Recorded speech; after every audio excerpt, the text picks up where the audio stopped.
एमालेको 10औं महाधिवेशन आयोजक समिति खारेज। 18 गते केन्द्रीय कमिटिको बैठक बस्ने।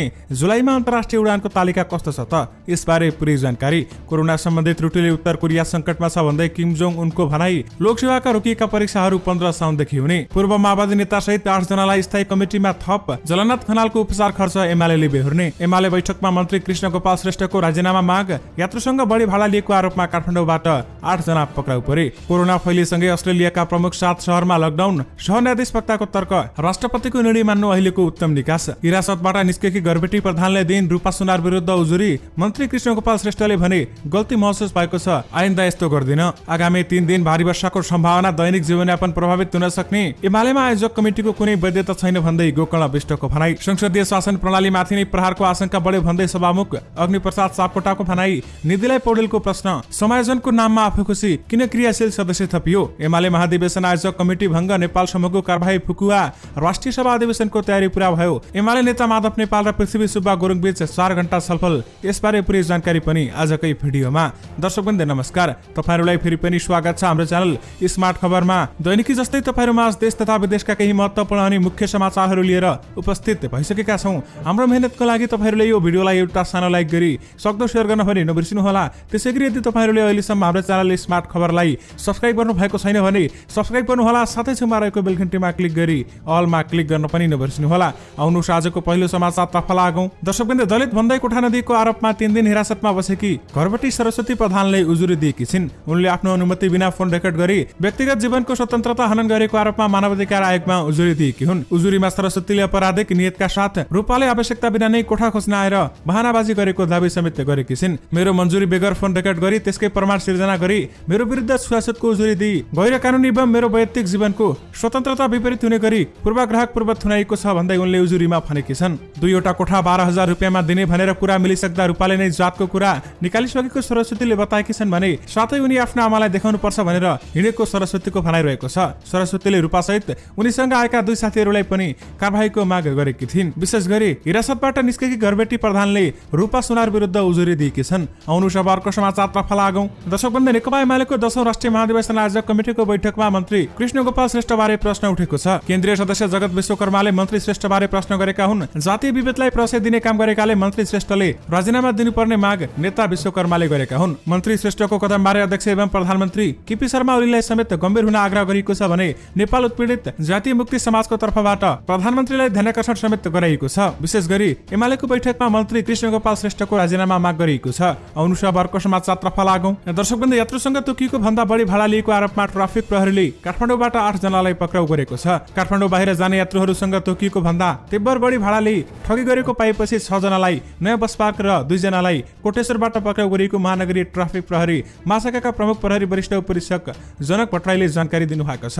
पक्राउ पर्नेहरूमा दाङका 35 वर्षीय सन्तोष दमाई, 38 वर्षीय कुशल बस्नेत, 28 बहादुर गिमबहादुर गाहमगर, रूपन्देहीका 36 वर्षीय दीप नारायण थापा, कपिलवस्तुका 44 वर्षीय शिवलाल घिमिरे र मोरङका 31 वर्षीय युवराज ढकाल रहेका छन्। नयाँ बस पार्कबाट नियन्त्रणमा लिएका उनीहरूलाई आवश्यक कारबाहीका लागि प्रहरी प्रभाग नयाँ बस पार्कमा बुझाइएको महाशाखाले जनाएको छ। निषेधाज्ञापछि हालसम्म उपत्यका बाहिर जाने यात्रुसँग 8 गुणा बढीसम्म भाडा लिई ठगी गर्ने 61 जना काउन्टरका कर्मचारीहरू समेत पक्राउ गरी कारबाही गरेको ट्राफिक महाशाखाले जनाएको छ।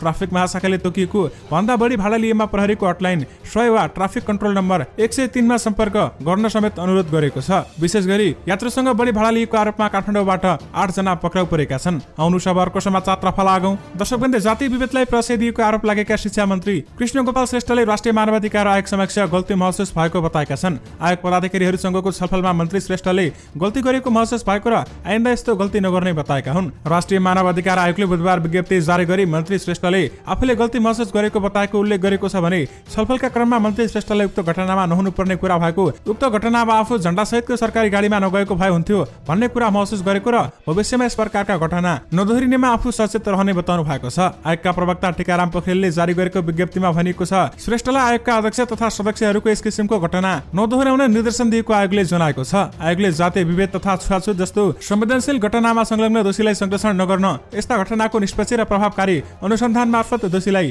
कानुनी कारबाहीको दायरामा ल्याउन सरकारलाई आग्रह गरेको छ। जातीय विभेद गरेको आरोपमा पक्राउ परेकी घरबेटी सरस्वती प्रधानलाई महानगरी प्रहरी विरुद्ध सिंहदरबारले 9 असारमा रिहा गरेको थियो। त्यसपछि मन्त्री श्रेष्ठ आफै महानगरी प्रहरी विरुद्ध सिंहदरबारमा पुगेर प्रधानलाई झण्डावाला गाडीमा राखेर लगेका थिए। विशेष गरी गल्ती महसुस भएको छ, आइन्दा यस्तो गल्ती गर्दिन भन्दै मन्त्री कृष्णगोपाल श्रेष्ठले भनेका छन्। आउनु सब अर्को समाचारतर्फ लागौं। दर्शकवृन्द, नेकपा एमालेको 10औं राष्ट्रिय महाधिवेशन आयोजक कमिटी भङ्ग भएको छ। बुधबार प्रधानमन्त्री निवास बालुवाटारमा बसेको कमिटीको चौथो तथा अन्तिम बैठकले आयोजक कमिटीलाई भङ्ग गरेर केन्द्रीय कमिटीमा रूपान्तरण गर्ने निर्णय गरेको प्रवक्ता प्रदीप गेवालीले बताउनु भएको छ।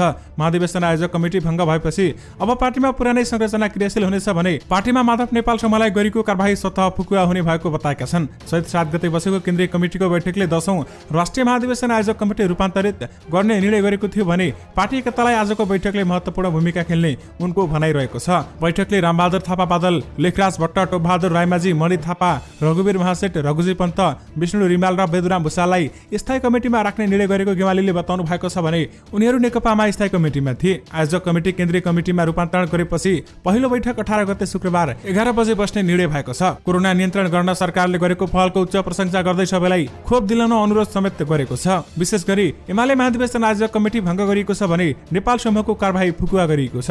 आउनु सबैको समाचारतर्फ लागौं। दर्शकवृन्द, लोकसेवा आयोगले कोरोना संक्रमण महामारीका कारण रोकिएका परीक्षाहरू साउन 15 गतेदेखि सञ्चालन गर्ने निर्णय गरेको छ। आयोगको सोमबार बसेको बैठकले रोकिएका परीक्षाहरू साउन 15 देखि असोज 25 गतेसम्म गर्ने निर्णय गरेको हो। कोरोना संक्रमणका कारण आयोगमा पदाधिकारी रिक्त हुँदा खरिदारदेखि सचिवसम्मका परीक्षाहरू रोकिएका थिए। आयोगले 11 वटा विज्ञापनमा रोकिएका परीक्षा, अन्तर्वार्ता, नतिजा प्रकाशन लगायतको कार्यतालिका सार्वजनिक गरिसकेको आयोगका सूचना अधिकारी देवी प्रसाद सुवेदीले जानकारी दिनुभएको छ भने परीक्षा पुनर्निर्धारित समयमा सञ्चालन नहुँदा आयोगको वार्षिक कार्यतालिका नै प्रभावित भएको छ।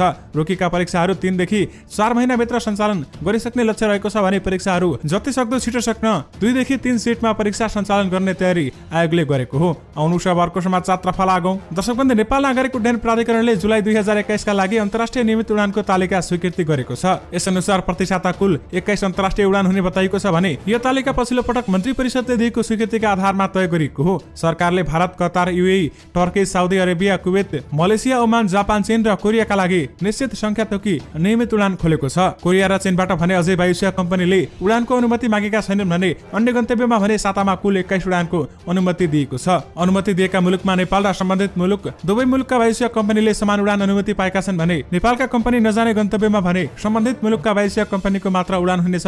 कोरिया, टर्की, कुवेत र ओमान नेपाली वायुसेवा कम्पनी नजाने गन्तव्य हुन्। तपाईहरुमाझ जुलाईमा अन्तर्राष्ट्रिय उडानको तालिका सबै राखिसकेका छौं। आउनु सबैको समाचारतर्फ लागौं। दर्शकवृन्द, नेकपा एमालेका वरिष्ठ नेता झलनाथ खनालको उपचार खर्च पार्टीले बेहोर्ने भएको छ। बालुवाटारमा बसेको बैठकले वरिष्ठ नेता खनालको उपचार खर्च नेकपा एमालेले बेहोर्ने निर्णय गरेको हो। भारतको नयाँ दिल्ली स्थित एपोलो अस्पतालमा उपचाररत नेता खनालको स्वास्थ्य लाभको कामना पनि बैठकले गरेको छ। आउनु सबैको समाचारतर्फ लागौं। दर्शकवृन्द, तपाईहरुमाझ मौसम सम्बन्धी पनि केही जानकारी दिन चाहे। आगामी 3 दिन नेपालको धेरैजसो स्थानमा भारी वर्षा हुने मौसम पूर्वानुमान महाशाखाले जनाएको छ। मनसुनी निम्नचापे रेखा नेपालको हाल तराई भूभाग नजिक रहेकाले सो क्षेत्र वरपर बढी वर्षा हुनेछ भन्दै बताइएको छ। 3 दिनको समग्र अवस्थालाई भन्दा कर्णाली र सुदूरपश्चिम प्रदेश बाहेक अरू स्थानहरूमा भारी वर्षाको सम्भावना रहेको बताइएको छ। मौसमविद सर्जिना साकेले भनिन्, धेरै भारी वर्षाको सम्भावना थोरै स्थानमा छ। साकेका अनुसार प्रदेश 1, प्रदेश 2, बागमती, गण्डकी र लुम्बिनी प्रदेशका थोरै स्थानहरूमा भारी वर्षा तथा 1-2 स्थानहरूमा धेरै भारी वर्षाको सम्भावना रहेको बताइएको छ। ती प्रदेशहरूमा बाढी र पहिरोको जोखिम रहेकाले दैनिक जीवनयापन तथा यातायात क्षेत्र प्रभावित हुन सक्ने भएकाले सतर्कता अपनाउन महाशाखाले अनुरोध गरेको छ। आगामी 24 घण्टाका लागि चेतावनी जारी गर्दै महाशाखाले भनेको छ, प्रदेश 1, प्रदेश 2, बागमती, गण्डकी र लुम्बिनी प्रदेशका थोरै स्थानहरूमा भारी वर्षा तथा 1 वा 2 स्थानहरूमा धेरै भारी वर्षाको सम्भावना रहेको र उक्त प्रदेशहरूको पहाडी भूभागमा भूक्षय, पहिरो तथा गेग्रान भावको जोखिम रहेको साथै नदीनाला तथा खरे खोलाहरूमा पानीको सतह बढ्न सक्ने तथा दैनिक जीवन यातायात क्षेत्र प्रभावित हुन सक्ने भएकाले आवश्यक सतर्कता अपनाउन हुन सबैमा अनुरोध गरिएको छ। महाशाखाका अनुसार हाल देशभर मनसुनी वायुको प्रभाव सक्रिय रहेको छ। शुक्रबार दिउँसोसम्म प्रदेश 1, प्रदेश 2, बागमती र गण्डकी प्रदेशका केही स्थानहरूमा भारी वर्षाको सम्भावना रहेको र शुक्रबार राति भने कर्णाली प्रदेशमा पनि यस्तो सम्भावना रहेको महाशाखाले जारी गरेको बुलेटिनमा भनिएको छ। विशेष गरी आगामी 3 दिन भारी वर्षाको सम्भावना रहेको बताइएको छ। आउनु सबैको समाचारतर्फ लागौं। दर्शकवृन्द, सभामुख अग्निप्रसाद सापकोटाले संसदीय शासन प्रणालीमाथि नै प्रहारको आशंका उत्पन्न भएको बताएका छन्। संसद दिवस 2078 का अवसरमा शुभकामना दिँदै उनले भनेका छन्, यस वर्ष पनि संसद दिवस मनाउँदै गर्दा हामीले चौतर्फी संकट बेहोरिरहेका छौं। कोभिड संकट जारी रहँदा यस बीचमा संघीय संसद प्रतिनिधि सभाको दोस्रो पटक संवैधानिक विघटन गरिएको अवस्था रहेको छ। गहिरिँदो राजनीतिक संकटबीच मौसमजन्य विपत्तिको पनि सामना गरिरहनु परेको उनले बताएका छन् भने संविधान मार्फत जनताका प्रतिनिधिले बनाएको संविधानको कार्यान्वयनको क्रममा प्रतिनिधि सभामाथिको पटक पटक हमलाले संसद र संसदीय शासन प्रणालीमाथि नै प्रहारको आशंका उत्पन्न भएको उनको भनाइरहेको छ। मौलिक ढंगले संसदीय परिपाटीको सञ्चालन गर्दै संसदलाई जीवन्त र जनमुखी बनाई लोकतन्त्रको विकास, विस्तार र सुदृढीकरण गरी लोकतन्त्रको लाभलाई जनस्तरसम्म पुर्याउन आजको आवश्यकता हो भन्दै सभामुख अग्निप्रसाद सापकोटाले भनेका छन्। विशेष गरी संसदीय शासन प्रणालीमाथि नै प्रहारको आशंका बढ्यो भन्दै सभामुख अग्निप्रसाद सापकोटाले भनेका हुन्। आउनु सभाहरूको समाचार तर्फ लागौं। दर्शकवृन्द, नेकपा एमालेका नेता माधव नेपाल र पृथ्वी सुब्बा गुरुङ बीच भेटवार्ता भएको छ। मंगलबार अपराह्न बालटारमा अध्यक्ष केपी शर्मा ओली पछि नेताहरू मात्र रहेको स्थायी कमिटी बैठक बस्नु अघि गुरुङ र नेता नेपालको निवास कोटेश्वर पुगेका थिए। दुई नेताबीच झण्डै 4 घण्टा कुराकानी भएको थियो। पार्टीलाई कसरी एकताबद्ध बनाउने भन्ने विषयमा विचार आदान प्रदान भएको थियो भन्दै नेता नेपाल निकट स्रोतले भनेको छ। गण्डकी प्रदेशका मुख्यमन्त्री समेत रहेका गुरुङले हालै मात्र नेता नेपाललाई अर्को अध्यक्ष बनाएर भए पनि पार्टी एकता जोगाउनु पर्ने धारणा राखेका थिए। यता बालटारमा बसेको स्थायी कमिटी बैठकले जेठ 2 मा फर्किने निर्णय गरेको छ भने साथै बुधबार बिहान बोलाएको 10औं राष्ट्रिय महाधिवेशन आयोजक समितिको बैठकले पार्टी एकताका लागि थप निर्णय गर्ने नेताहरूले बताएका छन्। आउनु सभाको समाचार तर्फ लागौं। दर्शकवृन्द, उत्तर कोरियाका सर्वोच्च नेता किम जोङ उनले कोरोना भाइरस कोभिड-19 सम्बन्धी त्रुटिले ठूलो संकट आएको भन्दै वरिष्ठ अधिकारीहरूको आलोचना गरेका छन्। उत्तर कोरियाको सरकारी मिडिया केसीएनएले बुधबार दिएको जानकारी अनुसार किम जोङले कोरोना नियन्त्रणका लागि आवश्यक मापदण्ड कार्यान्वयन गराउन नसकेको भन्दै वरिष्ठ अधिवक्ताहरूको आलोचना समेत गरेका हुन्। सरकारी अधिकारीको कमजोरीका कारण नागरिकहरू असुरक्षित बनेको किम जोङ उनको भनाइ रहेको छ भने यद्यपि अहिले उत्तर कोरियामा देखिएको संकटको प्रकृति र मानिसहरू कसरी जोखिममा परे भन्ने विषयमा भने खुलाएको छैन। अहिलेसम्म उत्तर कोरियाले मुलुकमा कोरोनाको कुनै पनि संक्रमित फेला नपरेको बताएको छ। तर अमेरिका र दक्षिण कोरियाले भने उत्तर कोरियामा कोरोनाका कुनै पनि संक्रमित फेला नपरेको विषयमा प्रश्न उठाउँदै आएका छन्। यद्यपि उत्तर कोरियाले अन्य मुलुकसँगको सीमा बन्द गर्दै आन्तरिक भ्रमणमा पनि रोक लगाउँदै आएको छ।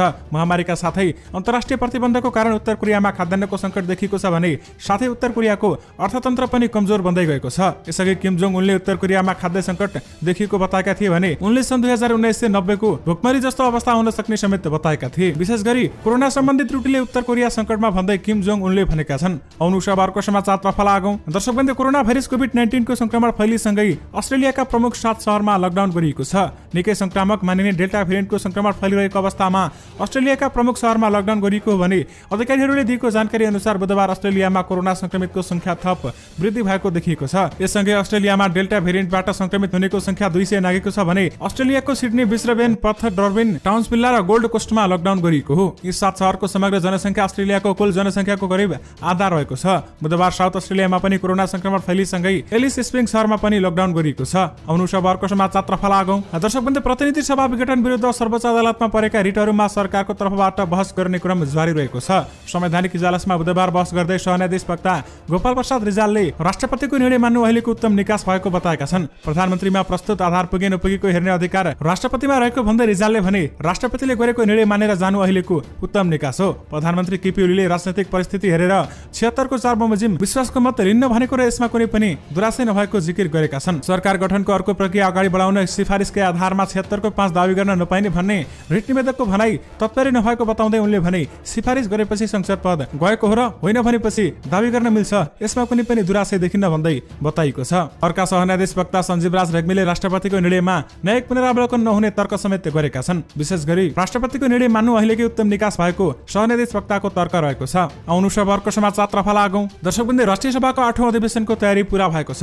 राष्ट्रिय सभाको 8औं अधिवेशन 17 गते बिहीबार दिउँसो 4 बजेका लागि बोलाइएको छ। अधिवेशनको सम्पूर्ण तयारी पूरा भएको सँगै संसद सचिवालयले जनाएको छ भने राष्ट्रिय सभामा हाल 19 वटा विधेयकहरू रहेको र यस अधिवेशनमा ती विधेयकका साथसाथै समितिका प्रतिवेदनहरू र संवैधानिक निकायबाट आएका पत्रहरू प्रस्तुत हुने सँगै संसद सचिवालयका सहायक प्रवक्ता दशरथ दमालाले जानकारी दिनुभएको छ। अधिवेशनको पहिलो बैठकमा अध्यादेशहरू पेश गर्नुपर्ने नियमावलीको व्यवस्था अनुसार अध्यादेशहरू पेश हुने पनि उनले बताएका छन्। राष्ट्रिय सभा बैठकमा सहभागी हुने सदस्यहरूको बुधबार इन्टिजेन परीक्षण पनि गरिएको छ भने संसद भवनमा समाचार सङ्कलनका लागि जाने सञ्चारकर्मी, सुरक्षाकर्मी र संसद सचिवालयको कर्मचारीको पनि इन्टिजेन परीक्षण गरिएको छ। विशेष गरी राष्ट्रिय सभा अधिवेशनको तयारी पूरा भएको छ। आउनु सभाको समाचार तर्फ लागौं। दर्शकवृन्द, नेपाली कांग्रेसका वरिष्ठ नेता रामचन्द्र पौडेल समायोजनका नाममा क्रियाशील सदस्यता वितरणमा मनोमानी भएको भन्दै असन्तुष्ट बनेका छन्। पौडेलले उपसभापति विमलेन्द्र निधिसँग उक्त असन्तुष्टि जनाएका हुन्। निधि पौडेललाई भेट्न बुधबार बोहरा टार पुगेका थिए। पौडेलले निधिसँग समायोजनको विषयमा असन्तुष्टि जनाएका थिए। समायोजनको नाममा आफू खुसी क्रियाशील सदस्यता थप गरेको विषयमा पौडेलले निधिसँग प्रश्न गरेका थिए। अन्य पार्टीबाट नेपाली कांग्रेसमा प्रवेश गरेकाहरूलाई विधि नपरै सदस्यता तथा पद बाँडफाँड गरेको भन्दै